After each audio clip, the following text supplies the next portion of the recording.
good. He's a champion, don't worry. What's wrong? Whoa. Come on, relax, boys. Relax. Dude, that's just childish. You're meant to be a champion in this sport. Look at me. You're meant to be a champion in this sport. Your friend just won. Don't ruin his victory. Like, you know that guy trying to be one of the never gonna be one. I just see what people. I don't know why. Do you want the honest truth? It's little energy. I need to show the world I'm tough. I need to show you're the champion of the world. No one needs to see you be tough. You don't need to have these anger management issues. Just be a man. Sorry.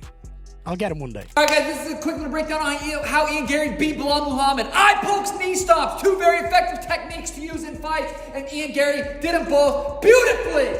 First you take out the knees. Actually no. First you take out the eye. Boom, so then they don't see the stomps coming. And once you hurt them both, you can start hitting them at the same time. The moment the news broke that Khamzat Chimaev had labeled Ian Machado Garry a shady fighter, the MMA world erupted. Fans couldn't believe how far things had escalated, and nobody expected the chaos that unfolded backstage at UFC Qatar. The backstage area is usually a place where fighters cool down, embrace their teams, or offer respectful congratulations to fellow competitors. Garry appeared to be doing exactly that when he approached Arman Tsarukyan to congratulate him on his main event victory over Dan Hooker. The mood seemed relaxed and friendly. Smiles were exchanged, and there was no hint of the storm that was about to form just a few feet away. Good job tonight. Ready to go? No, I'm on Arman. Oh, he's not going to fight me. He's good. He's a champion. Don't worry.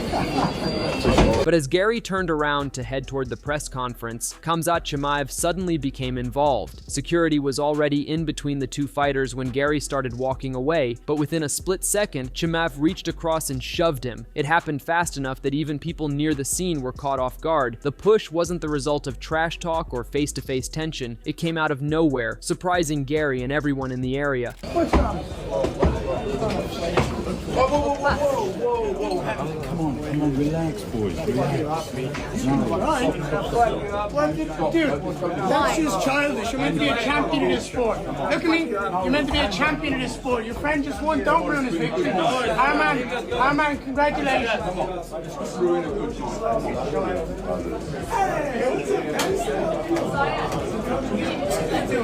From Khamzat's perspective, the situation had already crossed a line before the shove ever happened. When he sat down at the UFC Qatar post-fight press conference, he didn't wait long before taking aim at Garry. In his version of events, Garry had slapped him on the back from behind. Chimaev explained that if someone wants to show respect, they should do it properly, not randomly touch another fighter from behind in a way that feels mocking or disrespectful. He insisted that Garry wasn't trying to be friendly, he was trying to make hype at Chimaev's expense. Yeah, I like the touching, like slapping my back, you know, the respect. If you want to show respect, respectful touch somebody. That's why I said tell him to touch somebody, respects, and that's it. Khamzat didn't hold back as he continued criticizing Garry. He pointed out that Garry tries too hard to be like Conor McGregor, and in his eyes, Garry could never reach that level. And then came the statement that made headlines everywhere. Chimaev said Garry was a terrible shitty fighter. He emphasized it again, repeating that someone who slaps another fighter from behind shouldn't be surprised when things escalate. From Chimaev's point of view, he was reacting to disrespect, not starting the conflict. He came like there to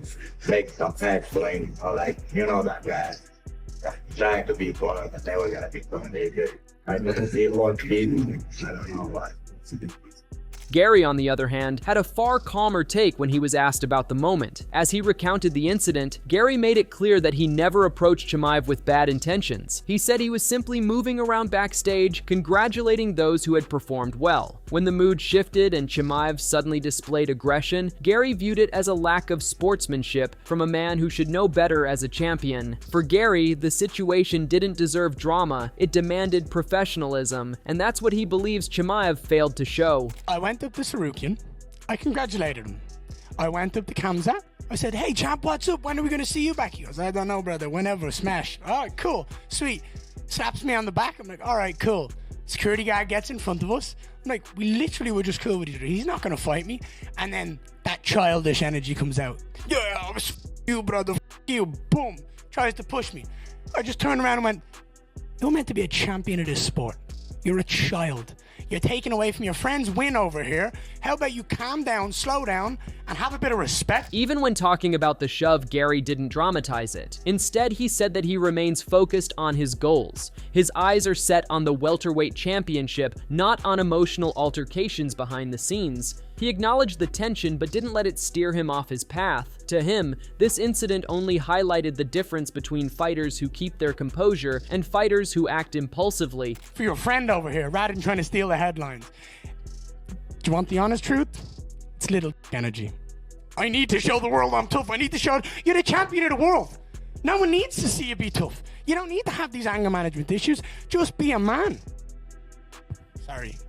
I'll get him one day. But the feud didn't end backstage. Shortly after the event, a new layer of controversy surfaced online. In a now-deleted tweet that was reshared by ACD MMA in championship rounds, Chimaev took things even further. He posted a message aimed directly at Garry, writing that the Irish fighter would not survive even 1 minute in his world. He wrote, "White boy, you will not survive 1 minute in my world." Meanwhile, reactions from the MMA community spread rapidly. Many veterans and fighters who watched Garry defeat Belal Muhammad had strong opinions. While Garry won comfortably and earned a unanimous decision, several pros believed the performance wasn't strong enough to justify a welterweight title shot. Some felt he needed an explosive finish to truly earn the #1 contender spot, especially considering the rising momentum of fighters like Michael Morales and Carlos Prates, who had delivered standout wins at UFC 322. With Islam Makhachev now holding titles in 2 divisions, the bar for a challenger is higher than ever. Ian Garry was very confident coming into this one. He felt like Belal Muhammad was a broken man leaving the octagon versus Jack Della Maddalena. He promised that he was going to smoke him, that he was going to break him, that he was going to knock him out. We need a #1 contender. When you beat #1 and you knock out #1 in the fashion that I believe I'm going to do it in, there's nothing else. I'm next. But that's not what we saw. What we saw was a very close fight contested over 15 minutes where Belal Muhammad looked good. He had some success. He landed with the right hands, but he lost. He lost the fight clearly, but he did himself proud. So Belal should be proud of himself. He gave Ian a good run, but ultimately it was Ian Machado Garry that got the victory. He looked smooth. He stopped every single takedown. He's polarizing. He talks a lot of crap. Henry Cejudo scored the fight in Garry's favor, but openly stated that Garry still didn't deserve a title shot based on that performance. His co-host and top contender Kamaru Usman responded with a yawn emoji, signaling that he wasn't impressed either. Morales also joined in, making it clear he believes he should be next for Makhachev, not Garry. The responses show just how divided the MMA community was over Garry's standing in the division.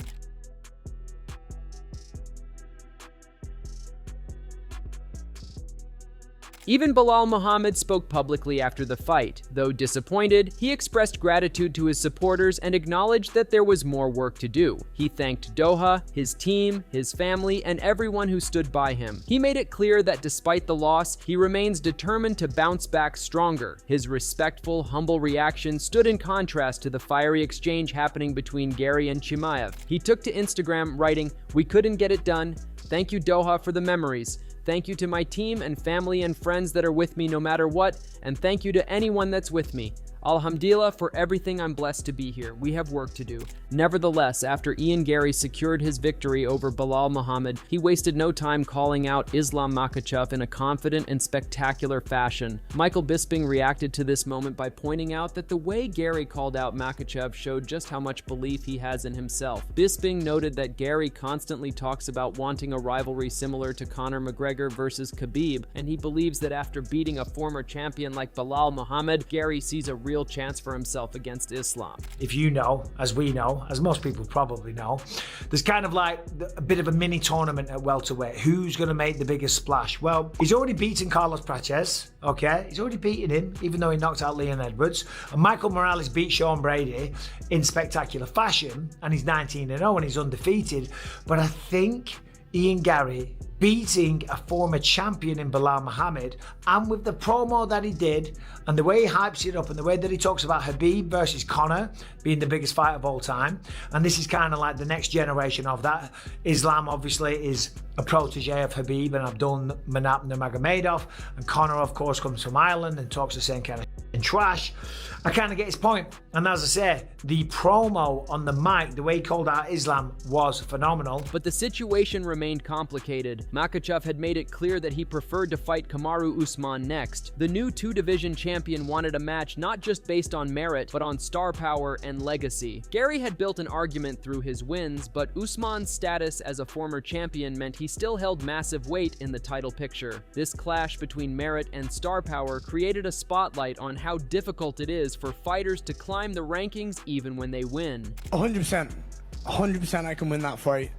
It won't be easy. He's phenomenal, and he's one of the best in the world for a reason. He knows exactly what he's doing every time. He's dangerous.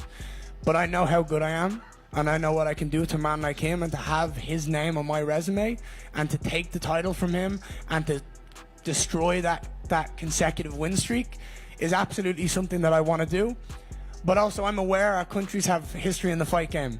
I'm aware we've had Conor, I'm aware we've had Paul, I'm aware we've had Islam and Khabib, or Usman and Khabib. Me and Islam have no beef, but our countries have fighting history.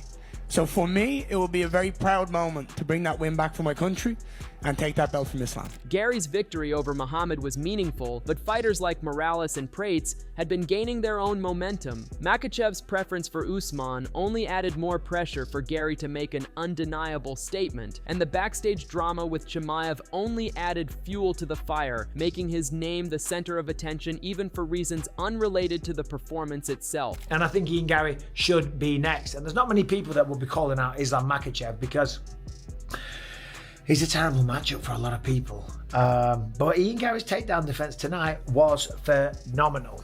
Oh, and by the way, Ian Garry wasn't done with that. I spoke to him on the post-fight show, and he was, his usual charismatic, cocky, charming self. We have history. Our countries have history in the game. The biggest rivalry in the sport. You're Khabib's protege. I'm McGregor's protege. If I said on the commentary on the broadcast that he's the cockiest bastard you'll ever meet, and he is. He is. But I love that. I hate boring fighters. Ian Garry, you might not like him, he might rub you up the wrong way, or you might love the guy. And that's the kind of emotion that he evokes. With Garry pushing for a title shot, Makhachev eyeing Usman, veterans doubting the performance, Morales and Prates rising fast, and Chimaev adding fuel with harsh criticism, the welterweight division has become more dramatic than ever. And whether the altercation becomes a stepping stone or a distraction for Garry remains to be seen. Ian is taking Bilal's leg home with him. I'll say I think Ian Garry is the most compelling argument to make for a fight with Islam right now. I think that Morales is, I don't know, Ian just looks so sharp. His takedown defense looks so good. He used his jab so well that he stood out in the most technical guy in that division to fight Islam. So I wouldn't mind seeing Islam versus Ian. But one thing is certain, the tension between Ian Machado Garry and Khamzat Chimaev is far from over, and the MMA world will be watching closely to see what happens next. And that wraps up today's breakdown. The drama, the reactions, the backstage tension, this story is only getting bigger, and you can bet the welterweight picture is about to get a whole lot messier. If you want to stay locked in on every twist, every rivalry, and every fight that shapes the sport, you're in the right place. Make sure to like the video, drop your thoughts in the comments, and subscribe to Boxism for more fast, sharp, and real combat coverage. Hit the bell so you never miss the next big story.